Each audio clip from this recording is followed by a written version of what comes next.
Hey everyone, how's it going? Welcome to NoDQ&A video right here on NoDQ.com, as well as the YouTube channel and NoDQ&A videos affiliate, ringsidenews.com. This will be the last edition of NoDQ&A video until after WWE Backlash, which is this coming Sunday. Actually, because I will be in Cleveland that weekend, there probably will not be another NoDQ&A video until sometime next week, maybe around Wednesday. So do not panic if there's no NoDQ&A video on Monday or Tuesday. I will get back to it. There will be videos posted regarding the UFC 203 pay-per-view as well as Backlash. NoDQ.com will have you covered as usual this coming weekend.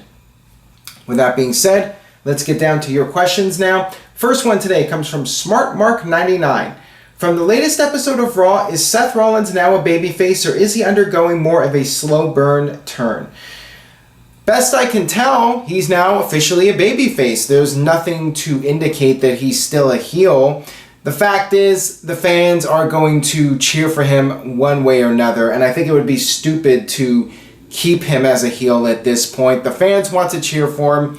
There's no need to slow burn it. Just let him go out there and be Seth freaking Rollins and be the fan favorite that he can be. The fans have been wanting to cheer for the guy for the longest time. They wanted to cheer for him when he came back, and it was stupid for WWE to try and keep him as a heel, having him come out there and say that he owes the fans nothing and he did it for himself, and saying everything possible to try to get the people to turn against him. It was not best for business to have Seth Rollins as a heel. The fans just like the guy too much, and coming off of that injury, the fans want to cheer for him. So from what I can tell, he is a babyface now going into the Backlash pay-per-view, the Clash of Champions pay-per-view against Kevin Owens. I keep getting the brand pay-per-views confused here, so I apologize if I screw up. That's the thing, when you have all these extra pay-per-views, it's hard to keep track what's Raw, what's Smackdown, you know. Got this one here from @SparksZZ96. Can you please explain to me why after last week Seth Rollins is still using the pedigree? No logic behind it. My guess is that he's trying to send a message to Triple H, at least in the storyline. I mean, it wasn't really made clear. Michael Cole did mention on commentary that perhaps it was an example being set. I think maybe the real reason in real life is that the creative team doesn't know where this is going yet, and it also could be that WWE doesn't even know what to use as a finisher for Seth Rollins, and that's why he's just going to continue using the pedigree for the time being. And at some point, one would think that once this feud with Triple H is done, Rollins will get a new finisher and not use the pedigree. I mean, maybe he will keep it. Maybe Triple H will just pass it down to Seth Rollins and retire. But if Triple H is going to continue wrestling, then it doesn't make sense for both guys to be using the pedigree. And if Rollins is a babyface, then using the other guy's move just doesn't make a whole lot of sense. So one would think that Rollins will get a new finisher at some point. But for now, if he's feuding with Triple H, then I don't see the big deal in him still using the pedigree. This one comes from Cheyenne Michaels. Would you book a Shield versus Balor Club feud? How would you get it started? I'm still getting questions about the Balor Club. First off, Finn Balor is going to be gone for several months, and when he comes back, I do not see him going heel. I do not see him teaming up with Anderson and Gallows. So I would not book this. I would not book a Shield versus Balor Club feud. If WWE was going to do that, they would have done it when AJ was with Anderson and Gallows before the brand extension. They could have done a Shield reunion with Seth Rollins as a babyface instead of bringing him back as a heel. They could have done something like that, but they chose not to go in that direction. So for now, I would say the door is closed on that. Now, if the day comes that Dean Ambrose is on the same show as Rollins and Reigns, and the club is all on Raw, maybe AJ Styles goes to Raw sometime down the line, yeah, you could do that. Or even perhaps make it so the club is on SmackDown and the Shield is on Raw, and you could do a Raw versus SmackDown match at some point. This one comes from Alan. Multi-time asker. Do you think Samoa Joe and Shinsuke Nakamura will debut on the main roster together at the Royal Rumble?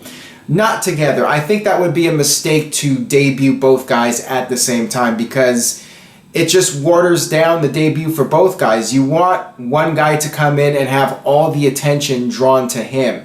You do not want to split the attention up between two guys. It takes away the impact of somebody debuting when you have two people debuting at the same time. It's best to introduce one person at a time. So I would bring in Joe first since he just lost the title, have him debut after Survivor Series, and then maybe after the Royal Rumble, or maybe at the latest after WrestleMania, you debut Nakamura. That's how I would do it. Got this one here from our own Dave Payne. It looks as if WWE is giving Kevin Owens a corporate stooge gimmick. Do you think that they will make him a viable champion? I really hope so. I'm not sure if that's the right way to go in terms of character direction with Kevin Owens, to make him yet another corporate kiss ass and chicken poop heel. I'm not going to say the S word because YouTube is cracking down on profanity, and I've always been good about not using profanity in these videos. Regarding Kevin Owens, I think it would be best to book him as a badass and let him be a dominant champion who can get wins without outside interference, and maybe even one day build him up for Brock Lesnar. Who knows? But I would definitely give him some credibility and let him be dominant instead of having him win by a fluke or the other guy having something bad happen to him. Kevin Owens should be clearly portrayed as a guy that has earned his spot and not given his spot. All right, I don't know what happened here. This question got messed up. All right, let's answer it now from B. Hill. How the hell do the Usos get a spot in the second chance match at Backlash? They were the ones who caused the injury. I totally agree with you. It's WWE logic. Why would the Usos be given another shot when they screwed the whole thing up and cost American Alpha the match at the pay-per-view? It just doesn't make a whole lot of sense why these guys would get rewarded for injuring somebody. And Shane McMahon's supposed to be a babyface GM or whatever he is, the boss. I'm not even sure what they're calling him and what they're calling Brian. I really don't care at this point. To me, they're basically the same role. But regardless, why would the babyface authority figure give these heels a second chance when they did something wrong? Why reward them instead of punishing them? I really don't know. It's just WWE logic for you. And the real life reason is that WWE needed an extra match on the card. You know, they're already short on matches. 5 matches were announced as of the Smackdown show, so they had to add that 6th match just to fill up the card. Man, I really screwed this one up. All right. This one comes from Daniel Jobber. Hey Aaron, what do you do to fix the SmackDown Tag Team division, which has too many heel teams? I think that I would try and bring in a few more established tag teams. It's really mind-boggling why the tag team division is so weak, because you had guys like the Dudley Boys and WWE let them leave. WWE just got rid of them. It's really confusing. I think that having veteran teams like the Dudley Boys can help your tag team division, which is sorely lacking right now in credible tag teams. You have Breezango and you have the Hype Bros. I gotta make sure I say bros so I don't sound too white, as Jeff put it. Yeah, you need to have some tag teams with credibility, and that will take time, obviously. You have to establish these tag teams and maybe do some squash matches like what WWE is doing with Braun Strowman and Nia Jax. Have a couple of new tag teams come in and pick up some big wins and give them some credibility, and that way you can help elevate the tag team division. This is the problem when you have 2 tag team divisions.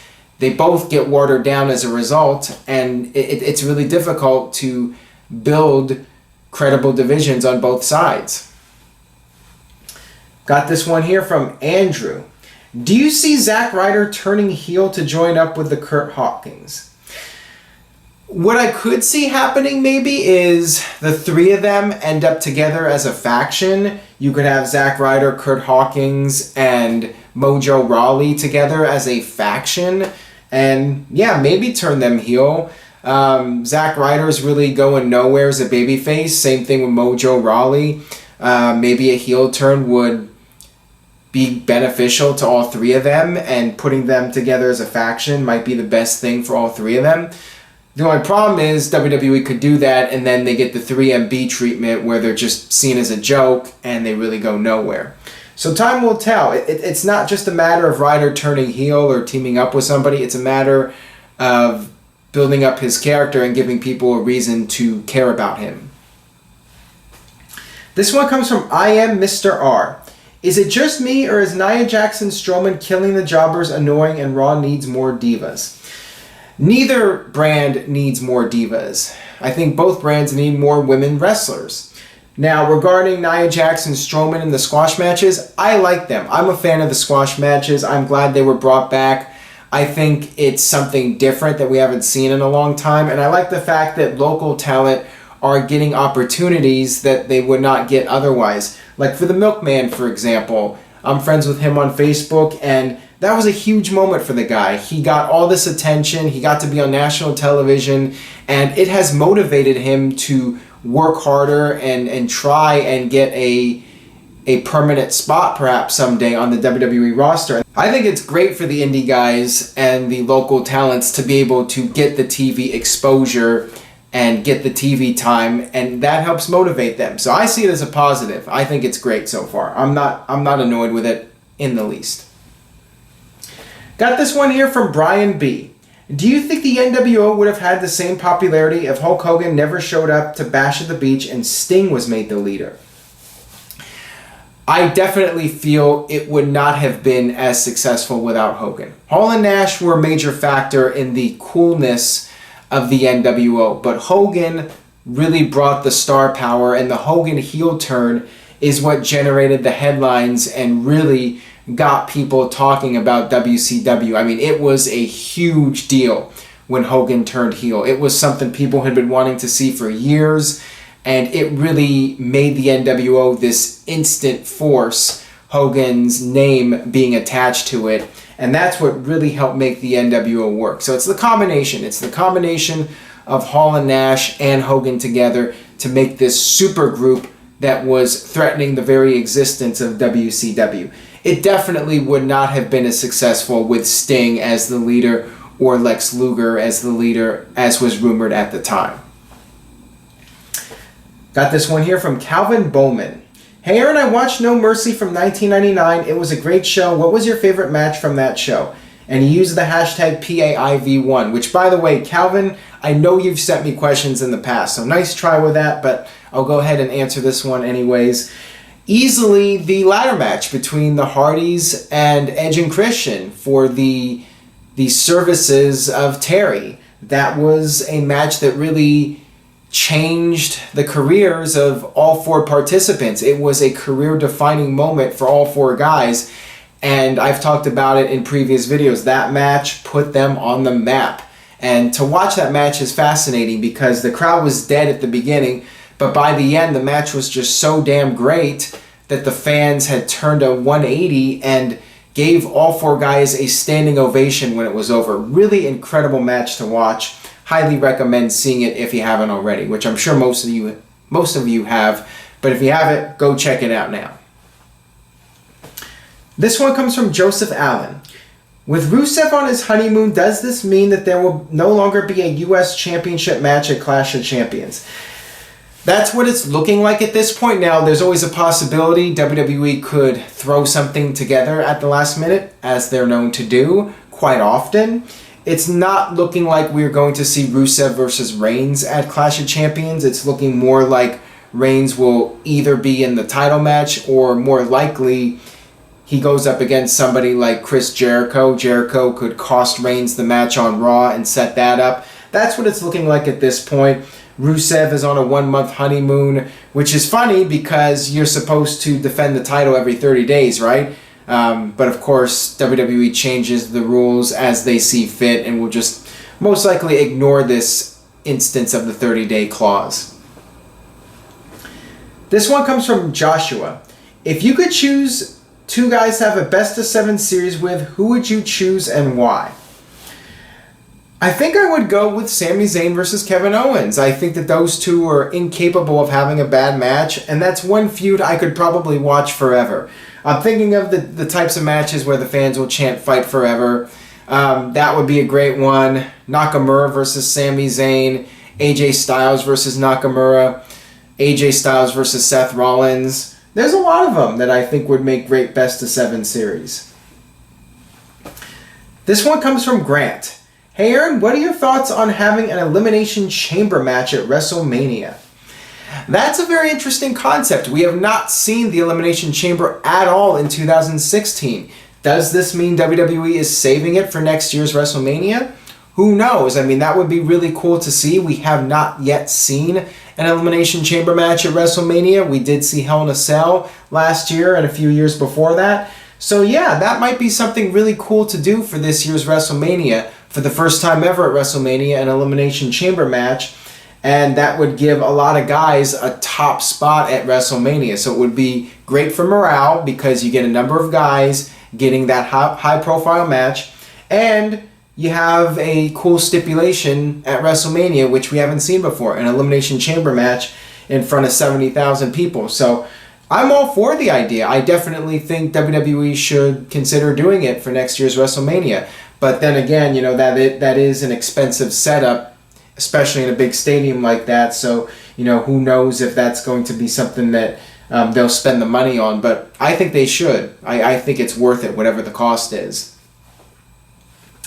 All right, that'll wrap it up for this edition of No DQ&A video. Thanks as always for watching. Make sure you stay tuned to NoDQ.com this weekend for UFC 203 coverage. I will be there in Cleveland for that.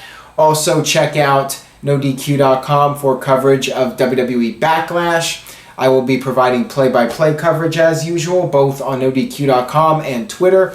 Twitter.com/NoDQDOTCOM. And on that note, I will see you guys next time for more No DQ&A video.